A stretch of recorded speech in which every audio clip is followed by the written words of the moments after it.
Well, yeah, but that's kind of what happens anyway when people. Well, good morning, Mr. Manager. Crack them open. Morning. Use them for parts. Are you ready? I'm ready. Good. You ready? We're ready. All right, Commissioners. Today we're going to talk about two different subjects. First, we're going to have Keith Long from the Workforce Alliance. He's going to come up and talk about the youth employment program. Secondly, we'll then talk about the Sedgwick County Fair building and give you an update on that. We've had that topic a couple of times. So without further ado, Keith, if you want to. Yeah. Good morning, Keith. Good morning, Commissioners. How are you today? Good, welcome. Thank you very much. We have some handouts going around to help augment my talking points. And before you, the Commissioners, you'll notice a little treat. And I will get to that during the presentation. But good morning. Very happy to be here today. As the manager said, Keith Long with the Workforce Alliance of South Central Kansas, and here today to talk to you about the Youth Employment Project. And the Workforce Alliance, and some of you are aware, has operated a youth employment program since 2009. In 2016, the decision was made to try to increase the community impact and leverage resources and align services. We reached out to the Greater YMCA and the City of Wichita. Both those agencies have a youth employment program, and we wanted to try to leverage them together as much as possible and create greater community impact. Our operating partnership in the Youth Employment Project now includes USD 259 and also Wichita State University. And I do want to recognize just a couple people here today. I've got Becky Tuttle and Tyrone Baker from the Greater YMCA, and also with me is Amanda Duncan. We may have Susie Finn from 259, but this group is actively working right now. In fact, here comes Susie in the door. But this group, we have a working team that's working together right now to create a plan for 2019, here to talk to you all about that. We also have some additional strategic partners, Bank of America, Butler County, Butler Community College, the Business Education Alliance, excuse me, the Wichita Regional Chamber of Commerce, the Greater Wichita Partnership, plus we're working with 10 different school districts in addition to 259 across 5 counties. You have some of the handouts before you. You have a final report from 2018 that'll show some outcomes, and I'll talk about those today. There's a few slides in there and that I want to refer to during the presentation as well. And there's also an op-ed written by Maggie Topping from Textron Aviation. They're one of our employer partners, and I'll be referring to those during the conversation. And please, stop me if questions come up. The lifeblood for this project is the employer partners, and in your handouts you'll see a couple slides that highlight who those partners are.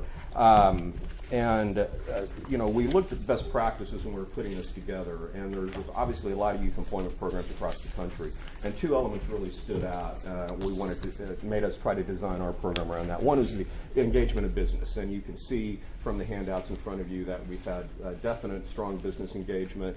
Spirit Aviation, Textron, Spirit Aerosystems and Textron Aviation, certainly some of the larger companies, but we have a lot of small companies that are part of this as well. The other piece of it was really tying the employment opportunities to academic programs. And with the surge right now in current technical education at the high school level and the post-secondary level, we really wanted to try to target that group of students in particular, not exclusively, and again, trying to tie some work experience opportunities to those academic interest and long-term career goals. So having these partners work together has really created a model that's delivering significant impact, not only here in Sedgwick County, like I said, but across the region. Just some quick examples in the impact. When we started this in 2016, and again, it was just the Workforce Alliance, we weren't counting all of the programs together, we placed 56 youth in jobs over the summer. 6 of those were paid directly by the employer, and the rest we subsidized through our funding. In 2017, partnering with the Y and partnering with the City of Wichita, we placed 423 youth in jobs, and 166 of those were directly paid for by the employer. And this year, in 2018, we placed 687 youth in employment opportunities across the 3 partners, and 447 of those 447 of those, were fully funded by the employer. So we are seeing employers really recognizing this program as creating value for them. There are about 180 businesses and organizations that have hired youth through this program this year. We do it in kind of two different phases. We develop jobs directly, so these might be part-time or temporary jobs at a company, much like we've done with companies like High Touch and Cox Machine and Spirit and Textron, which I've already mentioned. We also hold job fairs, and we try to prepare youth for opportunities where employers are hiring from this demographic anyways. What we do is this pre-employment training, and that's, again, the partnership with the Y and the City of Wichita. Before we place these youth in jobs, we take them through workshops. We train them on how to write a resume, how to fill out a job application. We train them on the soft skills that employers refer to about showing up for work on time, working in teams, communicating. We're also training them in harder skills as well, financial literacy. Again, customer service. The example you have today in front of you in the M&Ms, that's actually a budgeting activity because we try to get the youth engaged. It's based on your expenses versus your revenues on the colors of the M&Ms. So that's just one little minor example of how we try to do some financial literacy. We've actually purchased fake money, and you'll see in your slides there is a picture there of a change drawer. And we teach teens how to count change back, something kind of a lost art these days. Again, those customer service skills too. And there's also a couple different financial literacy components. We work with Ameritrust Credit Union on updating some of our financial literacy tools and workshops. We also participate in the DollarWise campaign, which is funded by the Bank of America Foundation nationwide. And there's online financial literacy modules that you fill out. And an incentive is a national prize drawing, and I think one of the last slides you would see would be a picture of two of our winners from 2017, and another example of how we really try to get these youth engaged in the community. We involved Wichita State. You can see that picture with President Bardot there, Mayor Longwell, and also Sean Lancelot from the Bank of America division here in Wichita. They've been a strong supporter of our program.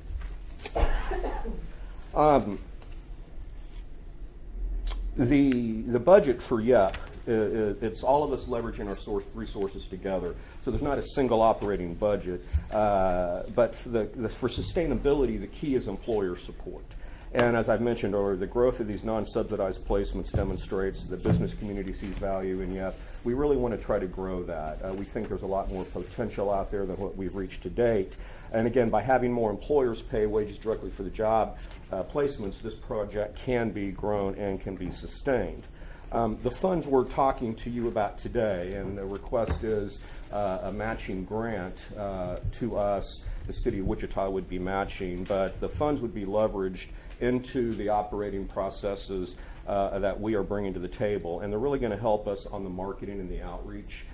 We need to do a better job of getting in front of the students. We want to get into more schools. We want to do a better job of reaching out to employers and getting more employers engaged and involved. And so that would help us. The funds that we're requesting would be leveraged into what we're doing. It would help us with that type of exercise. We want to develop more jobs. And again, with an employer who's never done this before, it does take a little bit of time for them to understand, how to structure it, how to bring the youth on, what are the supervisory aspects of it. And so we need some resources along those lines too. We also want to look at different certifications that would help in the pre-employment opportunities that we can provide youth, such as OSHA certifications or other information about college or post-secondary education, things that we can enhance the program with, and maybe also even adding some entrepreneurship aspects to it as well. Again, the bottom line is we are really trying to prepare youth with skills for employment opportunities here in South Central Kansas, and really connect that to academic interest and academic opportunities for the youth as well. It is one small tool in a series of activities to help develop the workforce of the future, but it's also creating immediate results too. This year, for example, Spirit Aerosystems hired 20 youth in the 18 to 19 age range. And of those 20, 11 of them were offered full-time employment at the end of their internship. I know Delta Dental, with a youth that was placed there who was in the WISE program at a temporary part-time summer job, was offered full-time employment at a very good wage, including benefits. So this really does have both an immediate impact, but we're developing some longer-term goals as well through this initiative. So with that, I will end my monologue and be able to answer any questions, Mr. Chairman, you or the commissioners or any staff would have. Thank you, Keith. I appreciate it. Do we have any questions from the commissioners? Well, I just like to say, I mean, I think we have had some peripheral knowledge of the program, and we've been talking about this now for several months about our participation matching what the city of Wichita does. So, I don't know, we're at now, I guess, or maybe staff can help me. Have we already made the decision that we're going to be part of this, or do we need to have an agenda item? I mean, how do we advance it? I would it was not included in the 2019 budget, so the question comes to as an agenda item to establish a funding agreement with that. You guys didn't take an action on it. You're going to have to vote on it. Say again. You guys haven't taken an action on whether you want to move forward on it or not. You have to take a vote on it. So, but we have resources available. We just need to earmark them. Well, and I'd recommend that, I think most of us, well, I don't want to presume on anybody, but I think we've had some conversation about it, and I think that the program is worthwhile. It's proven that it does have success and has a great deal of momentum with the way that you've grown the numbers in the last few years. We've got 2/3 of our employees paying the full amount of the wages, so there's about 1/3 that we need to provide some assistance for to help these kids learn what a job is and learn how to do it. And from a person who had experience in small business, not all small businesses can figure to pick up an extra person at $7 to $10 an hour. So that support in my business would have been the tipping point of whether I take somebody on or not. So I'm in favor of it and think we should plan on it on our next agenda. Is my perspective, and we can vote it up or down.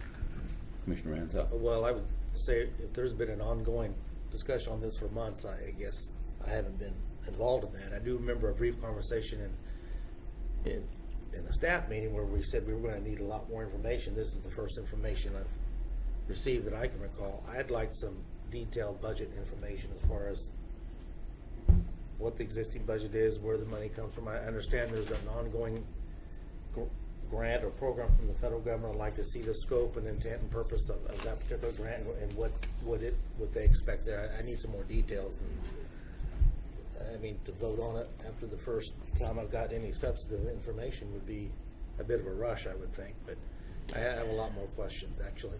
So based off of this briefing, we can have Brent Shelton develop the analysis package like we do for all of our requests and give that to you, and then put it on the agenda when appropriate.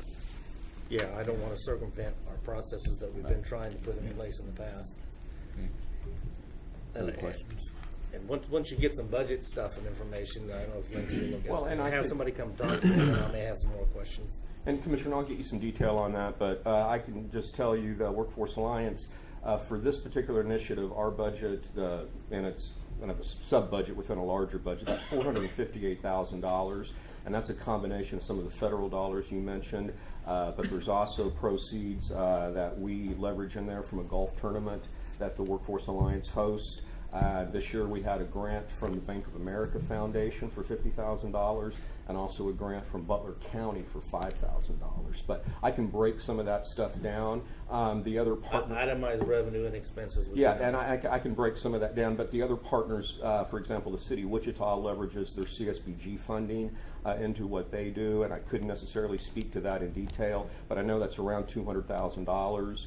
The WISE money comes from their donor funds. and within their operating budget. So again, we're leveraging all those programs together. And one of the things that 259 did this year is that they loaned 2 externs to the program to give us the ability to work a little more closely with the youth, and 259 paid for that staff for us, so that was part of their contribution. So again, we're trying to leverage a number of different resources from the community to make this program work. Does this say, I must be missing, does this say what the request, how much it is or anything? What we had discussed previously, Commissioner, and the understanding that I had talked about was $25,000 to be matched from the county, to be matched by $25,000 from the city. And I've talked to Mayor Longwell, and he is very supportive of that commitment, as is the city manager. Thank you. A couple things. Would this come out 2019 or 2018? The $25,000 support is 2019 from the city, so that's when we would recommend doing that portion at least, and then we would probably have that come straight out of the economic development budget. Okay. Also, I appreciate the fact that you're retaining people here in Wichita. We do a lot of training and then we export them someplace else. So the more people that you can retain here, the better.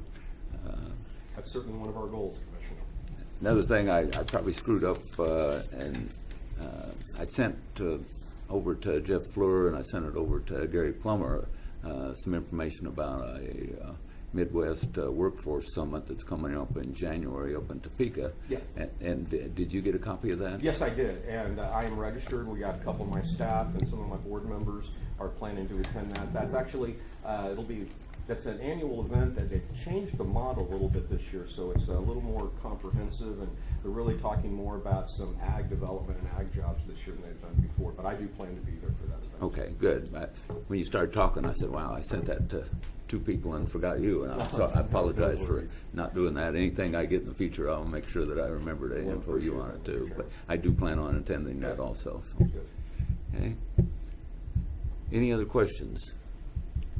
I'd just like to say that I'm very supportive of this program. When I was on the Wichita City Council, I know that we were heavily involved, and I'm excited about the opportunity for the county to come alongside what you're doing, Keith. It's really great to invest in these young women and men.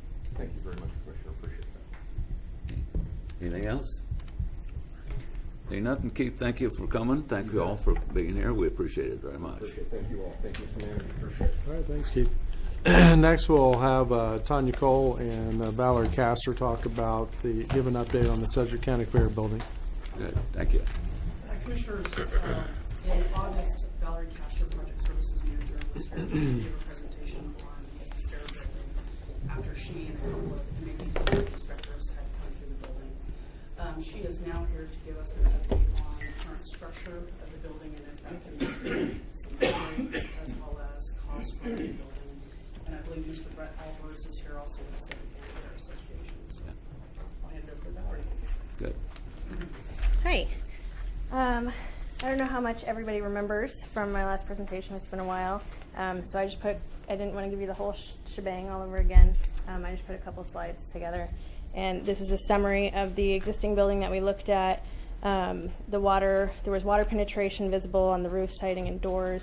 There were sagging trusses, sagging damage on the ceiling, and damage on the walls. There was the electrical panels and lines were pretty much completely obsolete. And the doors that were hung, the sliding doors, every one of them was in a state of disrepair. So since then, I took a contractor out to look at the building to put together an estimate on what it would cost to repair the existing building. He was uncomfortable providing an estimate based upon the state of the trusses. He said he didn't know if they would need to be beefed up or replaced. And so based upon that, he wasn't really comfortable with supplying a quote. If we would like to decide that we would make a decision upon that, then he would provide a quote. But basically, it came down to bringing out a structural engineer to tell us what we need in that regard. We did talk to Evans, who got some numbers together for the new metal building. He quoted $67,470 for the actual metal building and an 8-foot liner panel at $8,522. That did not include your overhead doors, that did not include electrical, that did not include your concrete slab.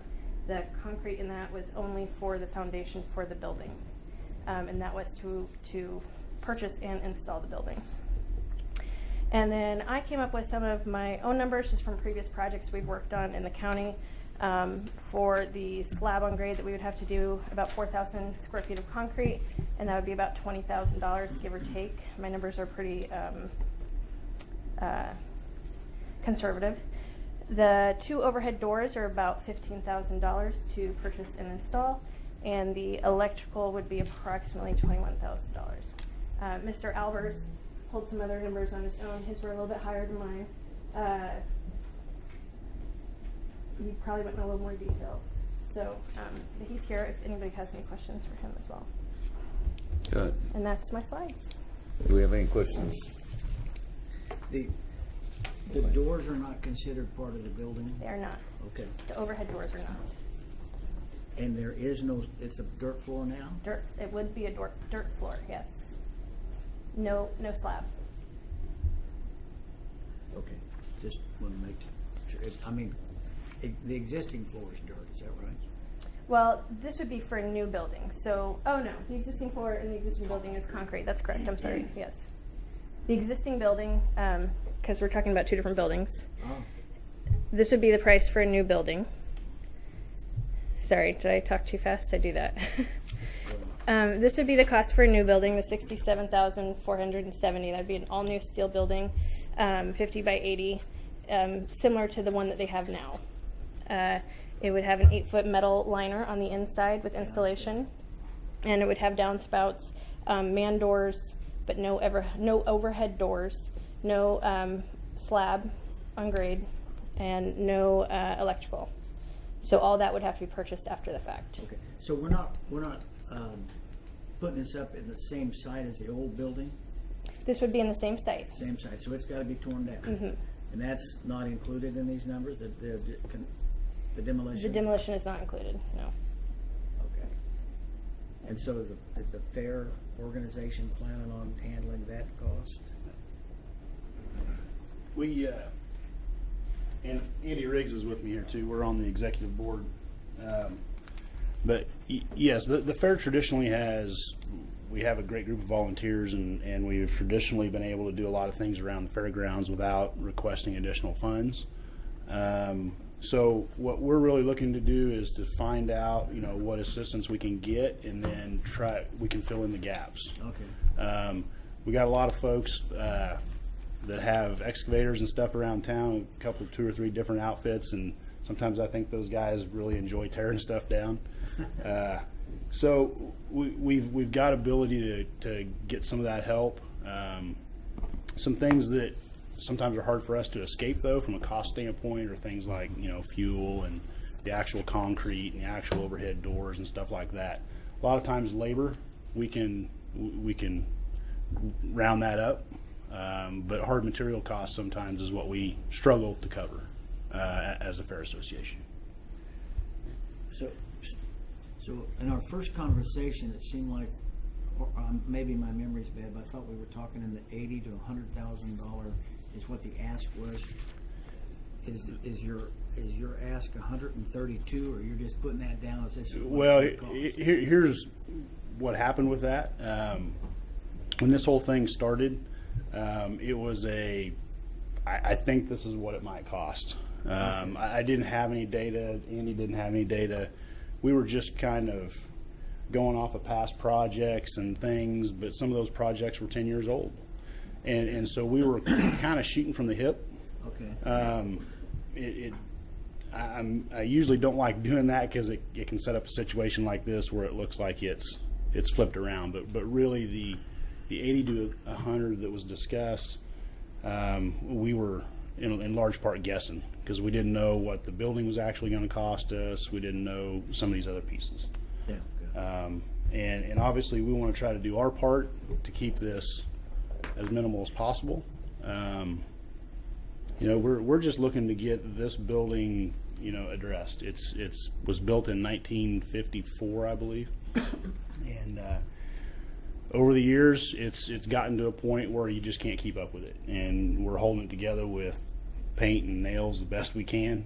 And what's the size of that? Remind me, I think we knew that, but I don't remember it. What's the size of the current building? Existing was 80 by 30. Yeah. The interior is, I would say, 80 by 30, Okay. where the actual, I would say, the vendors, you know, are at and based in. Then there's actually off to the side, attached to that, there's kind of like what I would call a makeshift lean-to, where we keep our storage for, say, parts, you know, different things that we use around the fairgrounds. So that's where kind of the 50 by 80 comes into account, Okay. with that little attached, what I would say, storage facility for all of our stuff. So essentially what we're doing with the main building and the lean-to, right now the lean-to is kind of filled with all of our junk, if you will. And honestly, there's probably stuff we'll be surprised to find in there if we ever go clean it out. But what we're wanting to do is take the existing usable space along with that lean-to and turn that all into usable space for fair purposes. And then we as a fair will go somewhere else off-site, and we need to get rid of all of our junk in that lean-to and get just what we need. And our thought is we'll just go get one of them little pre-built storage sheds, and we'll install that somewhere around the fairgrounds for our maintenance building. Okay. To keep our tools and necessary things that we use to operate during fair time. But we certainly don't need that whole lean-to. Probably 90% of that lean-to needs to be just thrown away.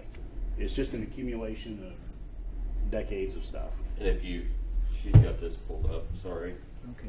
If you look to the very left, kind of like right over where the green sign is, the little small sliding door, that's where, like I say, that's where kind of the lean-to is, right there. Yeah, this section right here is the lean-to.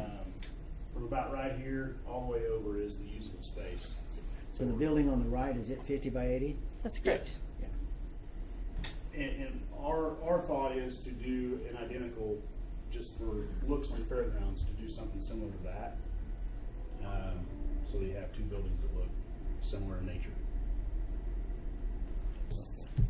Very good. Other questions? So the actual request is 132,000, or were you all planning on helping with part of that? I think if, you know, based on these numbers, that's where we're falling in.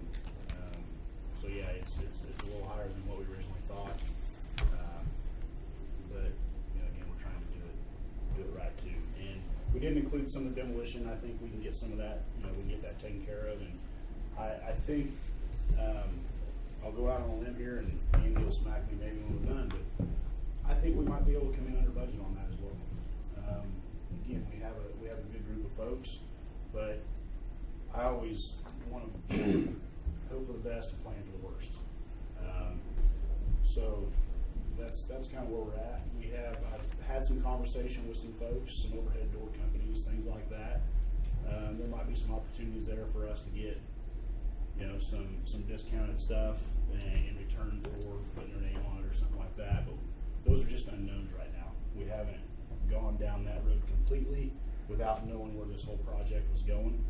And so we wanted to at least have a starting point, you know, before we started telling people, hey, this is actually going to happen, before we go to that length. Okay. Further questions? We appreciate you being here today, giving us an update. I think we probably need to put this on agenda also in the future with some analysis so that we can make a decision on how to move forward on this. So we appreciate it. I know that it is the Sedgwick County Fair. Thank you for all your help. We really appreciate it. All right. Thank you for being here. All right, Commissioners, that's all I have. Just a reminder, on the 30th, the staff meeting, we'll talk about the legislative platform.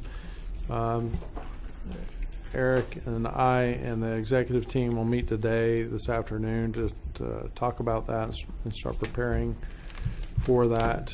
And that's all I have. Good. Well, I think our legislative agenda is going to be bigger than it was last year. So we look forward to working that. We have a board meeting the last week of the month. Do we what does our schedule look like? It's on the card. Let's see. So we don't have a meeting again November until the 14th and 14th. 21st is the two meetings in November on the back of your card. Okay, all right, that's very good. So it's going to be 2 weeks before, we'll have a meeting Wednesday and then 2 weeks before the next one. And then we have 3 in December. Okay, good. Does any of the commissioners have anything else that they'd like to bring up? Any staff members, anything they'd like to bring up? Any of our elected? We only have one elected here today. You're our designated elected. Welcome. Well, before we break up, please remind everyone to get out and vote. Yesterday, I heard there was 500 and some folks that voted just on opening day. It is one of the things that guarantees the freedoms that we have here in the United States. It's every citizen's right and responsibility to get out and vote. So, also, please get out the word. I think last you told me we still needed about 30 poll workers. 30 election workers. We have 150, so. Yeah. So if you can recruit anyone, I'm going over to Goddard School here pretty quickly and talk about government. Their high school, but even if you're 16, as long as you're 16, why you're eligible to be a poll worker. So I'll try and recruit some of those folks to be poll workers also. I don't see anything else. I guess we're adjourned. Thank you all for being here. It's a big, Catholic said last year that 375 on Thursday, and then yesterday.